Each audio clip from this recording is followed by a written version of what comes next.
elected to the Santa Clara County Board of Supervisors in 2008 and re-elected in 2012 and 2016. He served 3 consecutive terms as board president. Supervisor Cortese also served 8 years on the San Jose City Council, including 2 years as vice mayor and 8 years as a trustee for the East Side Union High School District.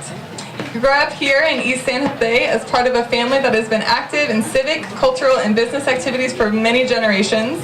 He's married to Patty, an East Side Union High School District board member, and has 4 children. As Board of Supervisor President, he brought the community together to end homelessness, reform custody operations, fight for the rights of immigrants, and champion social justice for youth. He created a county climate coalition to enlist counties to meet the goals of the Paris Agreement, which is supported by former Vice President Al Gore. Supervisor Cortese's concern about the conversion of agricultural land to development land has led to Santa Clara Valley Agricultural Plan, which calls for preserving 12,000 acres of farmland in the county. That sounds good. Okay. Sorry about the technical difficulties, guys. It's getting a little heated over here, I think. Supervisor Cortese's concern with the conversion of agricultural land to development land has led to the Santa Clara Valley Agricultural Plan, which calls for preserving 12,000 acres of farmland in the county. So let's give him a warm welcome this morning.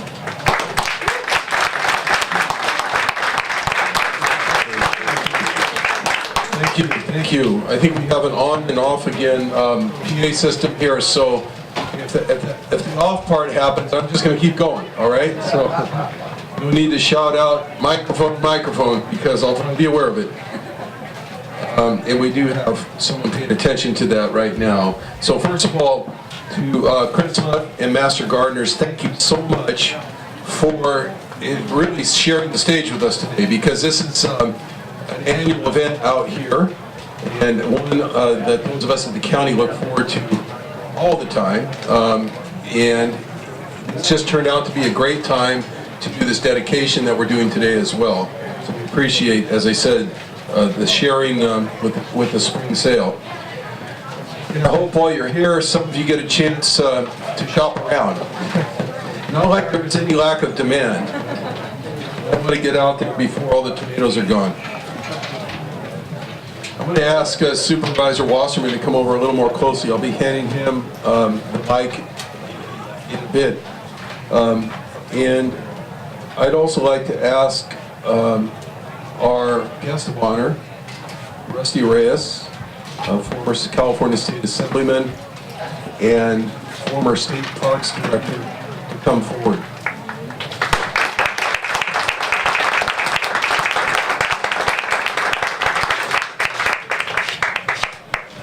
There's probably a couple of people here who know the story of why we're here today, but the backstory. And it really is the backstory. And I want to get into that in just a moment. And before I do, let me acknowledge a couple people and just kind of do a couple of shout outs. Don Rocha, who is our Parks Director at the County of Santa Clara, is standing in the back. Very humble guy, but he runs the whole thing, 28,000 acres. So thank you for being here. Thank you for your cooperation. And I guarantee you, he was the first call we made when we talked about scheduling this event. We appreciate your good ideas and cooperation as to how to do this, Don. Nancy Smith is here from the Sunnyvale City Council. Nancy, thank you for being here. Johnny Campbell is here from the San Jose City Council. You're in a county safe harbor here, but warning, you are surrounded by the city of San Jose. So believe me, Mr. Lester was well aware of that. Marilyn Rogers from the BEP Homeowners Association. I just want you to be acknowledged because this association does such a great job of keeping the neighbors informed as to what's happening around here and keeping everybody on track. And someone who I haven't encountered out here before, but he comes out here running all the time, and he's a significant person in our community representing the tech sector in this community. He's here because of his personal friendship and bond with Rusty that goes back decades. Carl Gordino, thank you for being here, Carl.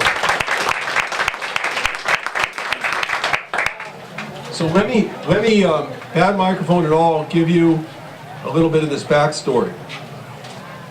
In the 1990s, after many years of envisioning turning this property, just under 300 acres, to some government entity to be turned into a park to further the agricultural history of this community, to preserve it and to create a place where young people can come out and see what the roots of this valley were really like, but to also understand farming, understand what it really takes to do what people used to do in this valley as Mr. Walter Cottle Lester grew up. That was his vision. And the vision was moving along pretty well, I think, at that time, when he lost his sister, the only other owner of the property.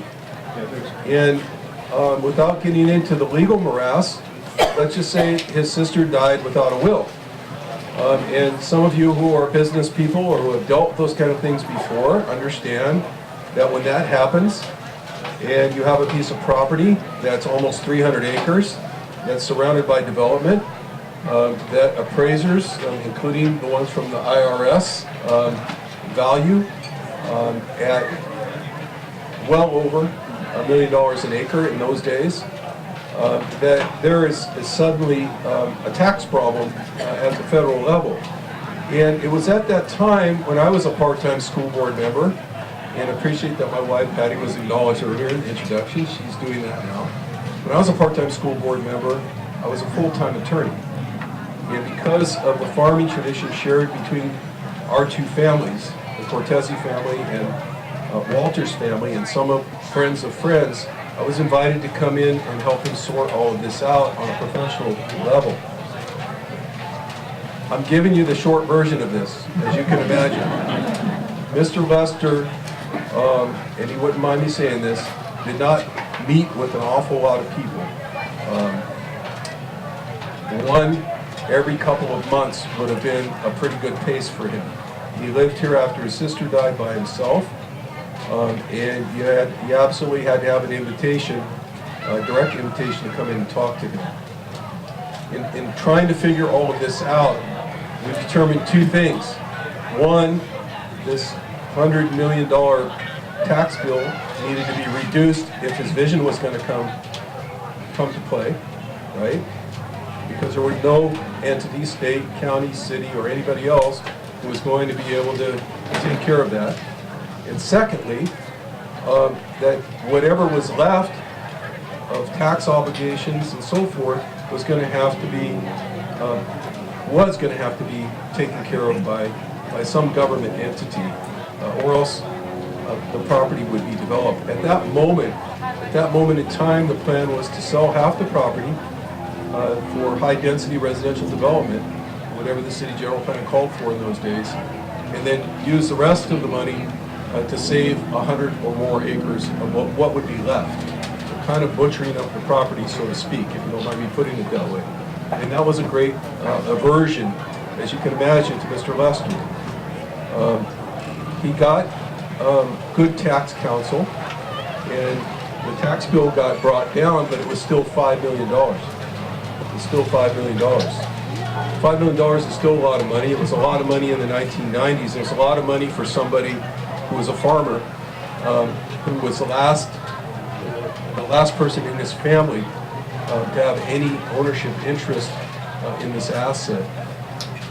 Along that time, my father, Dominic Cortese, who was retired from government service at that time, said to me, when I explained to him the situation, you know, Rusty Arrayes is the state parks director, and Rusty has a farming background, and the voters in the state of California recently passed a park bond, and Rusty Arrayes, he'll know what to do. And I called Rusty and asked him if he would come down here. And then I went to Mr. Lester and asked him if he would break his usual silence and meet with Rusty, just the two of them. So I was here for the introduction, and then I left them alone. But Rusty came and met in one of the two houses with Mr. Lester, and before I walked out of the room to let them have a longer chat, the last thing I heard Rusty say was, "That's a tremendous well that you have out here. How many gallons per minute does it pump?" And I knew right then, when I saw the look in Mr. Lester's eyes, and I saw him light up, and I saw him smile, which frankly didn't do that often, I knew that we had a chance at a happy outcome here. But I want to say that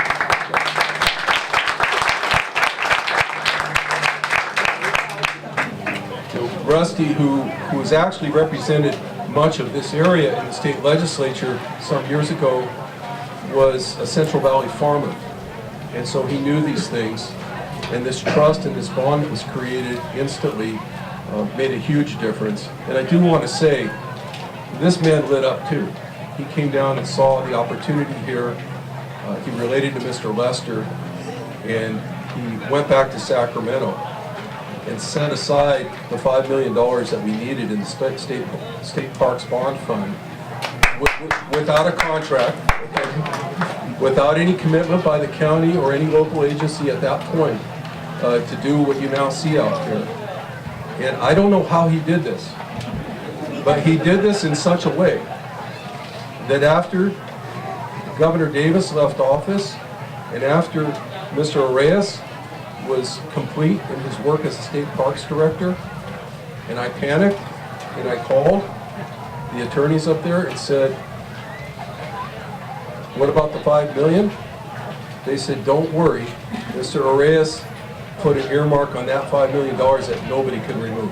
And so that money stayed there and stayed there and stayed there until Mr. Lester, the county of Santa Clara, and the state of California could finish doing the paperwork, which took some years to get this park locked down for the community. I think it's one of the greatest preservation stories in the history of the county. And the reason that we're out here doing this dedication today is because without this man doing what he did, doing something, yes, that involved money, but that involved money that was able to transcend political partisanship, to transcend two different governors holding office, to transcend different parks directors holding office, because he knew this was so important. And I told him once the money was actually released and the deal was done, "Rusty, someday we're going to have to put a plaque over in the education center for you." He said, "Oh, okay, it's not necessary." And more recently, with the gardens designed here as part of the plan for the park, the city of San Jose came along and said, "Let's get this thing going." Mr. Camus was involved with that. "Let's get this thing going. Let's get it underway." Our Parks Department responded to that. Our Board of Supervisors responded to that. And I want to thank my colleagues for not seeing what we're doing today as some kind of a political statement, but understanding fully that this is the least we could do to recognize Rusty Arias for such a pivotal, instrumental commitment that he made at that time. Why don't we pause right there to give him a round of applause.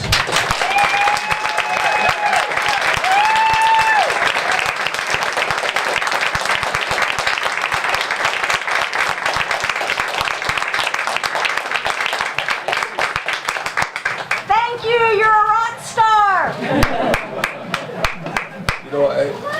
I once realized early on as an elected official that when you name something significant after somebody, what it does in terms of generational education is it piques curiosity, it piques interest. Children will come here for generations. Not all of them will ask this question, but as you know, and all of us parents know, many will. They'll say, "Who was that? Why is his name on here?" And I hope the story is told as accurately as possible for generations to come. And I think if there's anything poignant or profound about what we're doing today, it's that we're capturing one of our best moments, one of his best moments in a long and stellar career, and we're capturing it in a historic context for everyone to share for generations.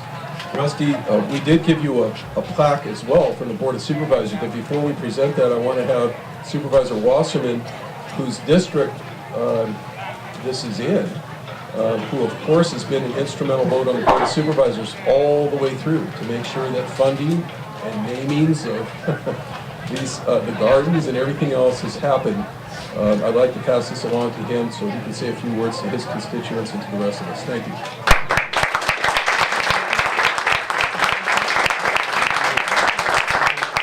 Can you hear me okay? That's good like that, thank you. I want to thank Supervisor Cortese for the introduction. I want to welcome all of you to District 1 on this beautiful spring day. And Assemblyman and Parks Director was his proper title for the state, correct? Rusty Arias Director here for making this happen. I got here 9 years ago. I joined Supervisor Cortese on the board at that time, and it was from Dave that I learned the history, how this came to be. These 300 acres, if you Google this, to me, it's like Central Park in New York, okay? You Google it, and you see the density of housing all around it, and you see this green-brown area in the middle, and you like, well, I wonder how soon till that will be developed. Well, you know what? It never will be.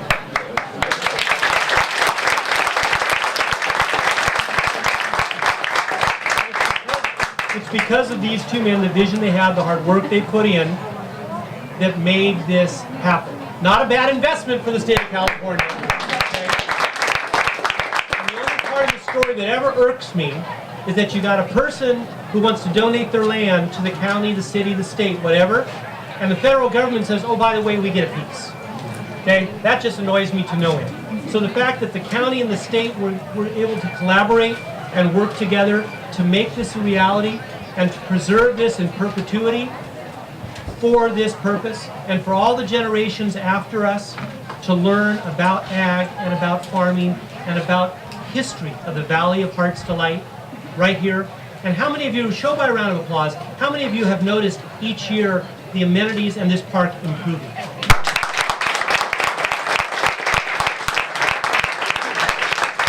that's what's happening, not the least because of all the volunteers. Many of you here volunteer to work in this place.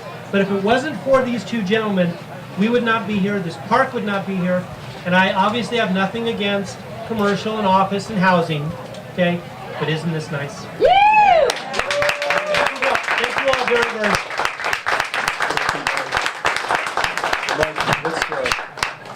Let's present the actual accommodation to Mr. Arias.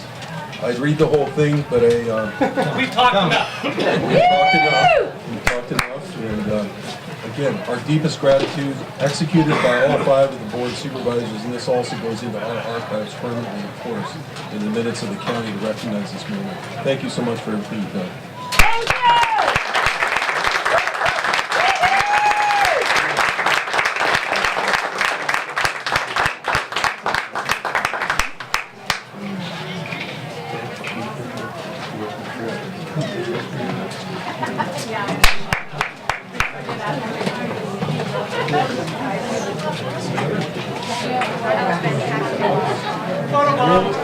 We'll have opportunities if anybody wants to.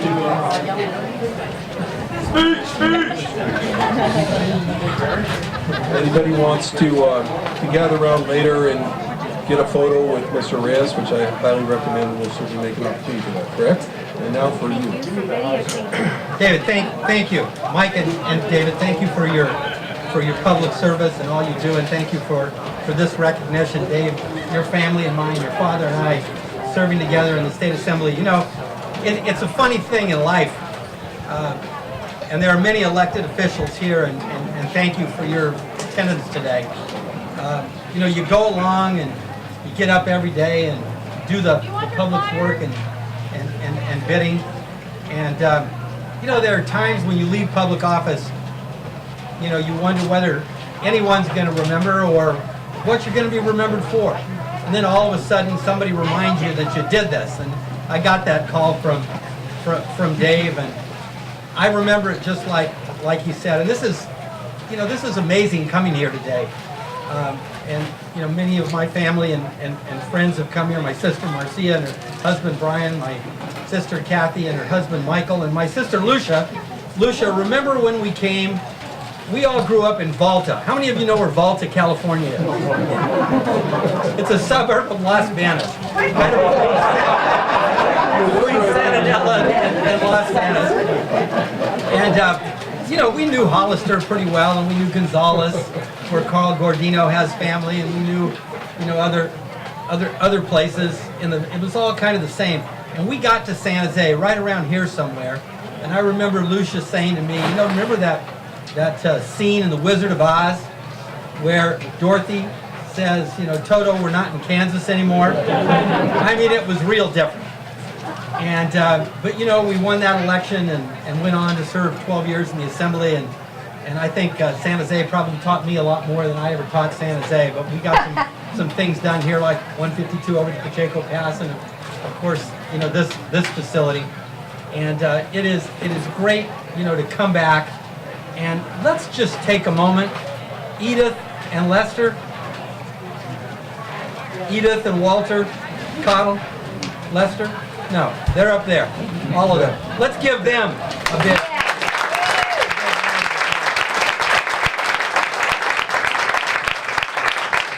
You know, I thought about them not having an estate plan. I don't think Walter even wanted to sell to his sister Edith. I think that was the problem. But there's another part that Dave didn't tell you that really sealed the deal. You know, knowing what GPM was part of it. But Dave told Walter, he said, and you know, as State Parks Director, he controls the Railroad Museum. Walter's vision was to build a railroad all around the property, and he was fixated on that. I don't think that will ever happen, and maybe it shouldn't happen. But Walter thought that there ought to be a railroad around it, and I didn't disabuse him of that at the time. I let him know that we were open to all suggestions. But you know, he was an amazing person, and especially in this time of so much excess in segments of our society in America, there aren't many Walter Cottle Lesters or people like him. And he would be very, very happy today, you know, to come out here and see all this activity. Because what he wanted is he wanted this piece of property to interpret the agrarian, agricultural, and cultural history of the Santa Clara Valley, the Valley of the Heart's Delight. And he would be very pleased to see all this activity, all of this open space. And you know, when you wake up in the morning, you've got a $100 million tax bill. That gets your attention, and that probably did more than anything else. It took that to motivate him, to get him to sell it. And I am just thrilled with what this is becoming. Thrilled to have been a part of it. It was one of those situations, I think, in life where you were just the right person at the right place at the right time. And thanks to David and his vision and our relationship and his dad, this was all able to come together. My wife Julie is here, and Julie, stand up. She's really the gardener in our family, and she's running around here today picking up all kinds of ideas. And Julie, thanks for that, and thanks for all your support over the years. And many of my friends came today. Best man in our wedding, Doug Bellotti, is here. Mike Gallo. Steve Larson, who worked for Senator Alquist. Boy, did we get an education from Senator Alquist, Carl. Remember that when we were working on 152? And the first day I walked into Senator Alquist's office, Steve Larson was there, and now he's my partner at California Strategies. Steve had a very distinguished career at the Department of Finance, ran the Energy Commission, and was also Executive Director of the Public Utilities Commission, and many others, Jerry and Jolene Lohr. Jerry Lohr. You know, if you don't know about Jerry Lohr wine, you ought to know about it. And Jerry's been in Sarasota. If you don't know about Sonoma Jack cheese, you know, David is Sonoma Jack cheese. Mike is Joseph Gallo cheese. And Don Rocha, it warms my heart that, you know, a fellow Portuguese is kind of in charge of all that. There's great hope for the future of this effort. So anyway, I want to thank all of you, and glad to have played a small role in all of this, and I just think this area's got a great future, and it's exactly what Walter and Edith and the Cottle family wanted, and that makes me feel better than anything else. Thank you.